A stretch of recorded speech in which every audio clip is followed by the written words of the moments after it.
students, welcome to Arihant Padhaku. I am your educator Shivani. Today we will discuss the NCERT questions of chapter number 13, that is magnetic effects of electric current of class 10. Firstly we will discuss the in-text questions and then after that back exercise questions. The in-text question that is on page number 224 is, why does a compass needle get deflected when brought near a bar magnet? हमें बताना है कि जो compass needle होती है उसमें deflection क्यों show होता है जब हम उसे एक बार मैग्नेट के पास लाते हैं। सबसे पहले तो जो कंपस निडल होती है it is just like a small magnet. Magnet की तरह ही उसमें भी north pole and south pole होता है, ठीक है। तो जब हम एक कंपस निडल को बार मैग्नेट के पास लाते हैं तो जो दोनों की मैग्नेटिक फील्ड लाइंस हैं उनमें इंटरेक्शन होता है एज पर द रूल, जो कि क्या है, जो हमारे लाइक पोल्स होते हैं, लाइक पोल्स जैसे कि नॉर्थ नॉर्थ या फिर साउथ साउथ, तो ये क्या करते हैं एक दूसरे को, ये करते हैं रिपेल, ठीक है। और जो अनलाइक पोल्स होते हैं जैसे कि नॉर्थ साउथ पोल्स, ठीक है, वो क्या करते हैं, वो दोनों एक दूसरे को करते हैं attract. So like poles repel each other and unlike poles attract each other। इसकी वजह से, इस इंटरेक्शन की वजह से क्या होता है, जो कंपस निडल होती है it shows a deflection when it is brought near a bar magnet. Next in-text questions are on page number 228. Question number 1 is, draw magnetic field lines around a bar magnet। इस question में हमें bar magnet के around magnetic field lines draw करनी है, ठीक है। तो ये ड्रॉ करने से पहले हमें पता होना चाहिए कि जो मैग्नेटिक फील्ड लाइंस हैं they originate from the north pole and they terminate at the south pole, ठीक है। वो स्टार्ट होती है नॉर्थ पोल से और एंड होती है साउथ पोल पे जाके। और इनसाइड अ बार मैग्नेट जो मैग्नेटिक फील्ड की डायरेक्शन होती है that is from south pole to north pole. आप इस फिगर में देख सकते हैं ये बार मैग्नेट है जिसके पोल्स है south pole and north pole, और जो मैग्नेटिक फील्ड लाइंस है वो स्टार्ट हो रही है नॉर्थ पोल पे और खत्म हो रही है साउथ पोल पे। आप इस एरो के थ्रू देख सकते हैं that is from north to south, ठीक है, यहाँ पे आपको शो करा हुआ है। अब जो इनसाइड अ बार मैग्नेट जो फील्ड होता है that is from south pole to north pole. तो यहाँ पे आप देख सकते हैं जो फील्ड की डायरेक्शन है that is from S to N, यहाँ पे भी south to north. So this is the answer of this question. आप डायग्राम देख सकते हैं। Next question is, list the properties of magnetic field lines. हमें प्रॉपर्टीज बतानी है मैग्नेटिक फील्ड लाइंस की। जो मैग्नेटिक फील्ड लाइंस होती हैं वो हमेशा क्लोज्ड कंटिन्यूस लूप फॉर्म करती हैं। आपने प्रीवियस क्वेश्चन में देखा था डायग्राम में जो मैग्नेटिक फील्ड लाइंस होती हैं वो क्लोज लूप बनाती हैं, ठीक है, मैग्नेट के अराउंड, ठीक है। तो first property is they form closed continuous loops.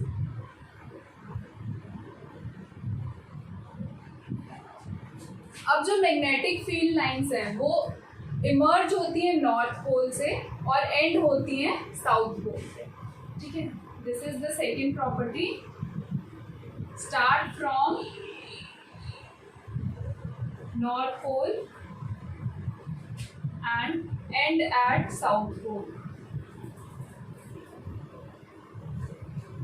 Next property है किसी भी मैग्नेट के अंदर जो मैग्नेटिक फील्ड लाइंस की डायरेक्शन होती है that is from south pole to north pole, ठीक है। इनसाइड अ मैग्नेट जो डायरेक्शन होती है that is from south pole to north pole. Next property है जो मैग्नेटिक फील्ड लाइंस होती हैं, दो मैग्नेटिक फील्ड लाइंस कभी भी एक दूसरे को इंटरसेक्ट नहीं करती हैं या क्रॉस नहीं करती हैं, ठीक है। Do not intersect each other.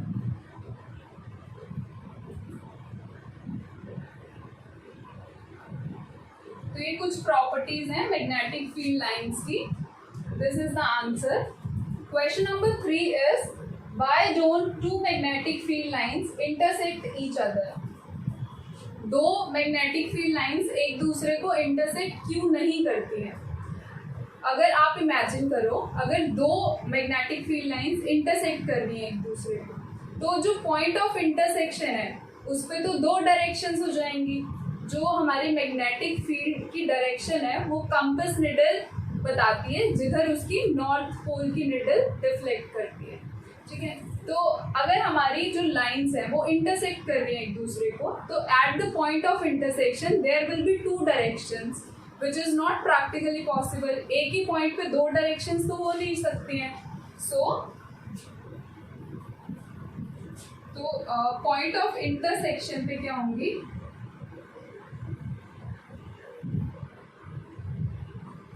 To directions, जो कि प्रैक्टिकली क्या है, पॉसिबल ही नहीं है. So magnetic field lines never intersect each other. Now question number 1 of page 229 is consider a circular loop of wire lying in the plane of the table. Let the current pass through the loop clockwise. Apply the right hand rule to find out the direction of the magnetic field inside and outside the loop. अब देखो इस question में एक circular loop दी हुई है जो कि table के प्लेन में रखी हुई है और उसमें करंट फ्लो हो रहा है क्लॉकवाइज डायरेक्शन में. ठीक है, तो हमें राइट हैंड रूल लगा के हमें जो लूप में मैग्नेटिक फील्ड की डायरेक्शन है we have to find that. ठीक है, तो सबसे पहले हम डिस्कस करते हैं कि राइट हैंड रूल होता क्या है. जो राइट हैंड है उसका थंब जो रिप्रेजेंट करता है that represents the direction of current, और जो कर्व्ड फिंगर्स होती हैं दे represent the direction of magnetic.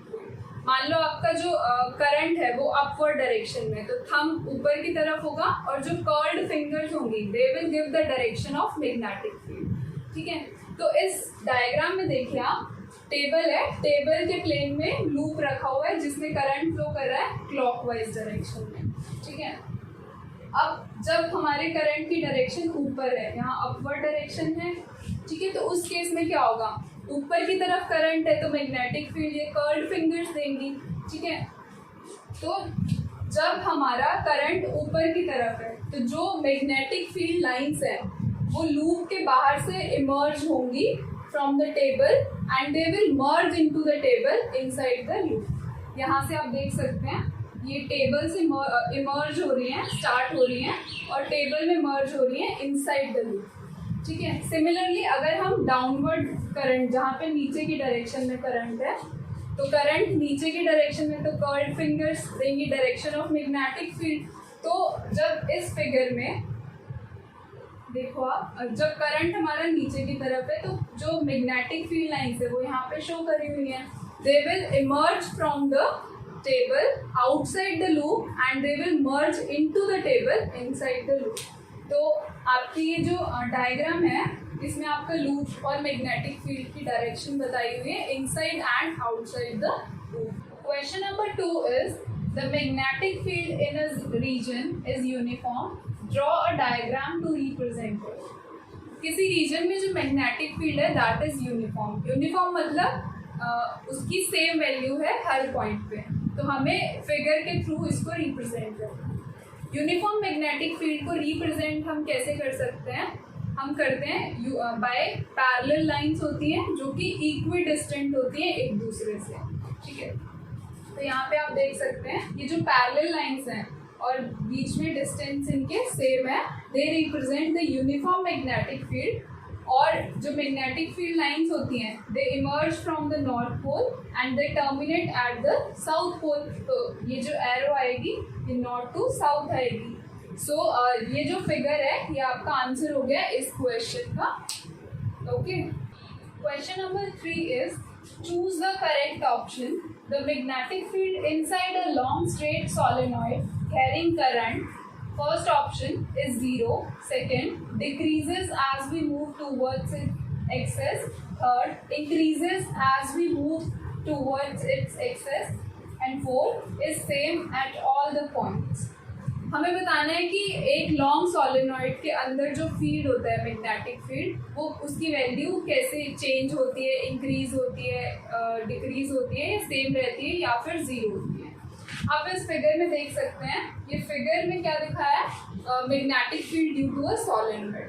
अब सोलेनॉइड के अंदर देखिए जो मैग्नेटिक फील्ड है वो क्या है, वो यूनिफॉर्म है। यूनिफॉर्म मैग्नेटिक फील्ड का क्या मतलब है, that its value remains same at all the points. So the answer of this question is option number D.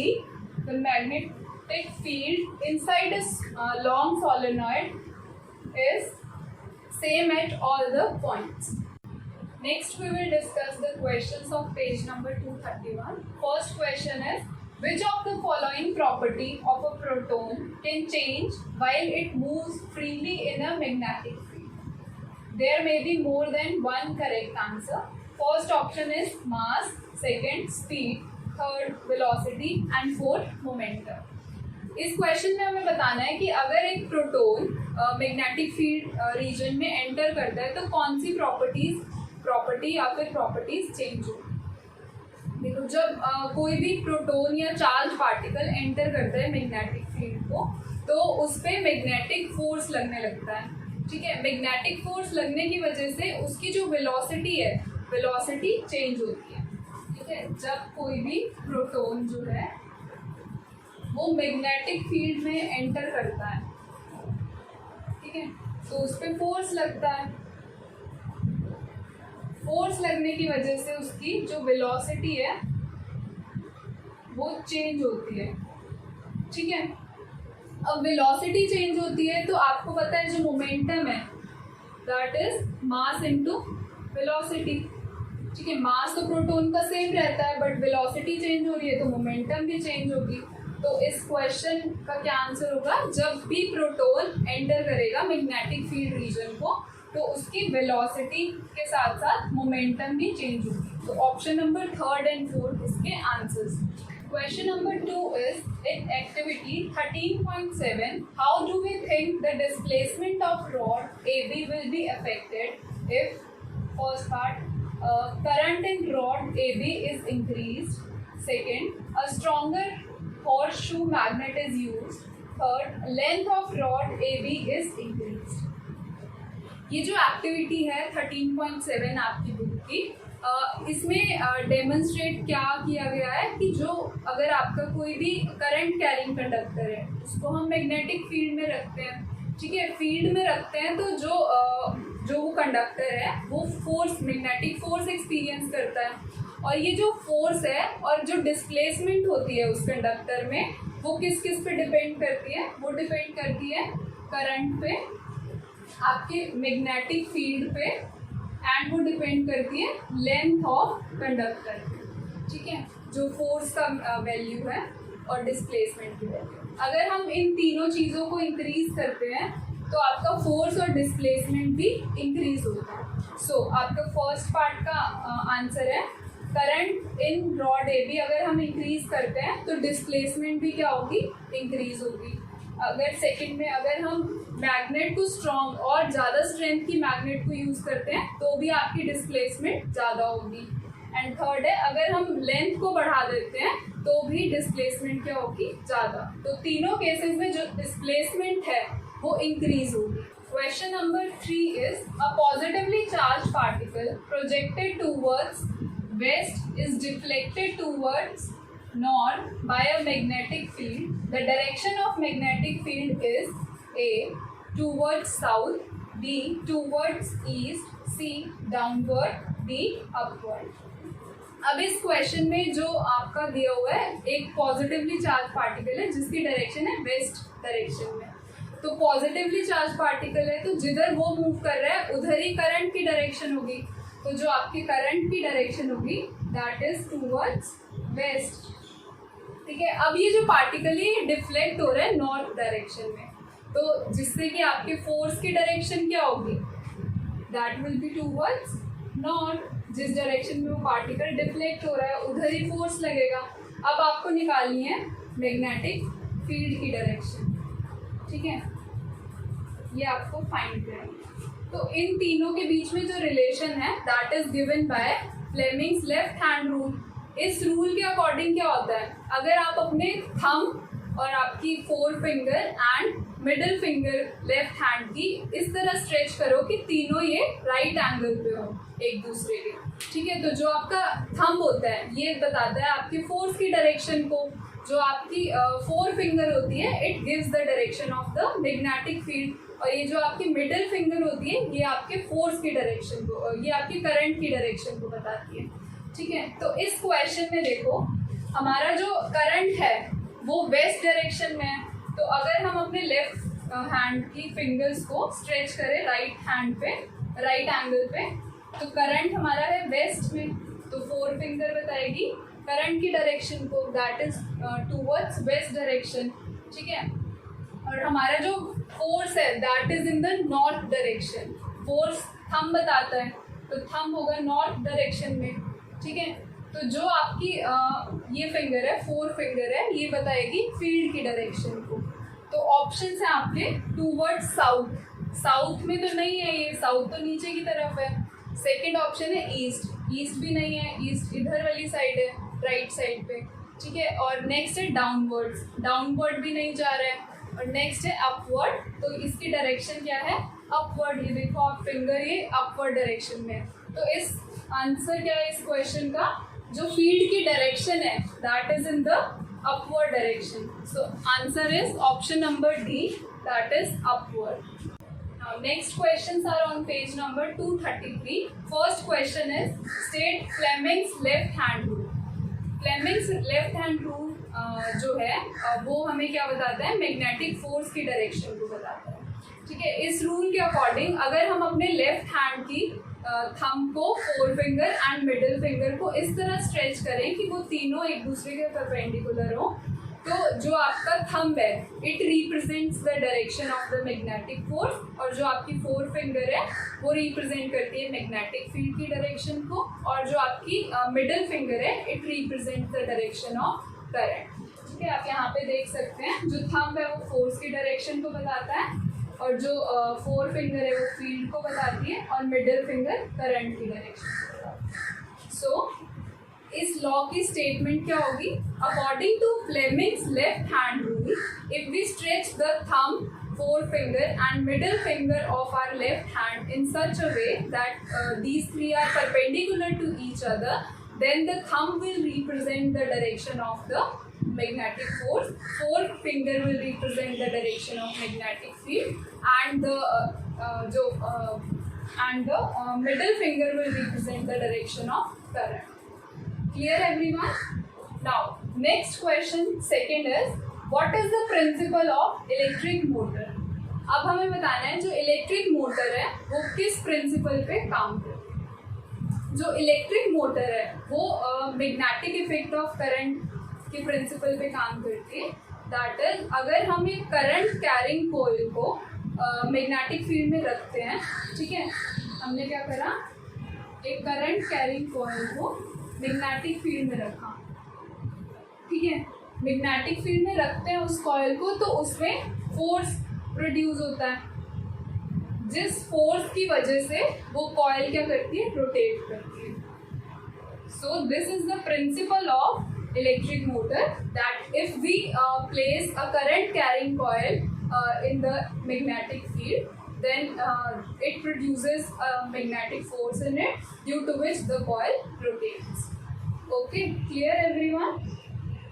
Now question number 3 is what is the role of split ring in the electric motor? Electric motor में जो split rings use होते हैं उनका क्या काम होता है, क्या करते हैं? जो split rings होते हैं electric motor में they work as commutator. ये जो वर्ड है इंपॉर्टेंट है इस क्वेश्चन में, जो स्प्लिट रिंग्स होते हैं दे वर्क एज कॉम्यूटेटर। अब कॉम्यूटेटर करता क्या है, जो कॉम्यूटेटर होता है वो करंट की डायरेक्शन को रिवर्स करता है, रिवर्सल ऑफ करंट डायरेक्शन। ये कॉम्यूटेटर करंट की डायरेक्शन को रिवर्स करता है after each rotation of the coil, ठीक है, हर रोटेशन के बाद ये करंट की डायरेक्शन को रिवर्स कर देता है, और ये रिवर्सल ऑफ करंट की डायरेक्शन की वजह से क्या होता है कि जो कॉइल है वो एक ही डायरेक्शन में मूव करती है.